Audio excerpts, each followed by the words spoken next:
but we'll try to catch up here.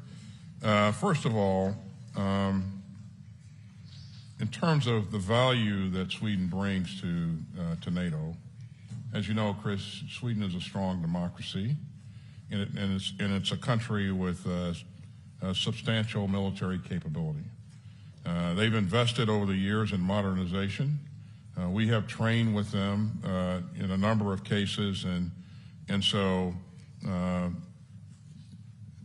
being interoperable in a very short period of time would be no challenge with Sweden. And I was just in Sweden a couple of weeks ago, as you may know, and I had the opportunity to spend some time with the Minister of Defense, and also got a chance to look at some of their capabilities. Very impressed with the leadership in their military and the enthusiasm and commitment of their troops. So what they bring is, again, substantial military capability, a modern force, and they've invested a lot in their force. I was also impressed by their domain awareness, maritime domain awareness, and the awareness of what's going on in the skies around them as well, in the region. So they bring that to NATO as well. It will enhance our ability to be aware of what's going on in the maritime and the aerial domains. You ask about increasing activity with Sweden. We've done that already. We've increased the number of exercises and ship visits and a number of other things with Sweden. And so, I think we've continued to make progress and increased our opportunities to work towards greater interoperability. So, I think very encouraging. Now, you mentioned my interaction with my Turkish colleague. He's a brand new minister, recently installed. So my purpose in meeting him today was to just, an introductory meeting, just to congratulate him on being installed as Minister of Defense. And of course, I seize every opportunity to encourage him to move forward and approve the accession of Sweden. So, but it's a very short meeting, and I don't have anything to report out from that encounter. So. Thank you, sir. Next question go to Politico EU. Lily. Thank you very much. I have two brief questions. The first is, what is your message to allies who still haven't made concrete plans on how to reach the 2% defense investment target, in particular Canada and Luxembourg? And my second question would be, there are reports that the U.S. is now in favor of waiving the membership action plan for Ukraine. Do you think that such a move would be sufficient to meet the expectations of all allies, including those allies who want a clearer path toward membership for Ukraine at the Vilnius summit? Thank you. Yeah, in terms of the action plan, I'll let the Secretary General speak specifically about that. But I think we're at a point in time where you've heard me say that we're confronting historic challenges. And so what we've learned over the last many months as we've watched this unprovoked and illegal invasion of Russia into Ukraine, what we've learned is that, countries have to invest in their defense. And I think we know that already, and most everybody knows that already, but it became real as we saw this unfold. And so countries are leaning forward and more than willing to invest in their defense. And as we continue to discuss this, I think there's broad agreement that the 2% investment, 2% of GDP investment should be a floor and not a ceiling. And there are many countries that are anxious to exceed the 2%. And there are many countries that are on the glide path to get there in a reasonable amount of time.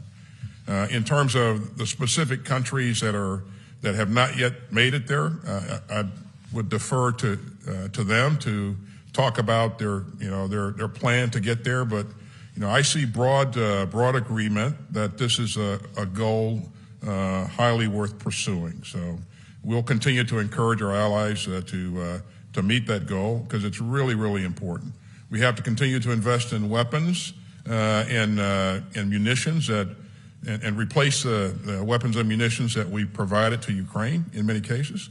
And it's going to take increased investment to make sure that we are where we need to be across the board with NATO. We also have to standardize munitions. We've learned a lot there as well.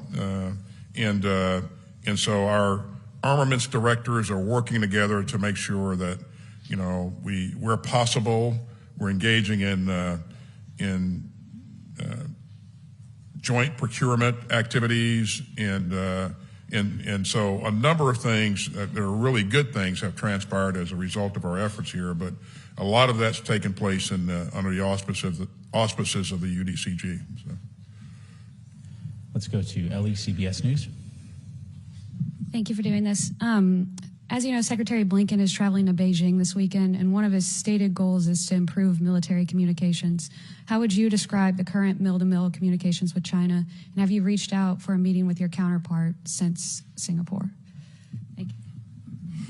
Well, thanks, Ellie. As you know, I have made an effort prior to going to Singapore and while at Singapore to engage my counterpart, and I'm confident that over time that's going to happen. We're going to meet at some point in time, but we're not there yet. Not because we didn't try to, and that we won't continue to try.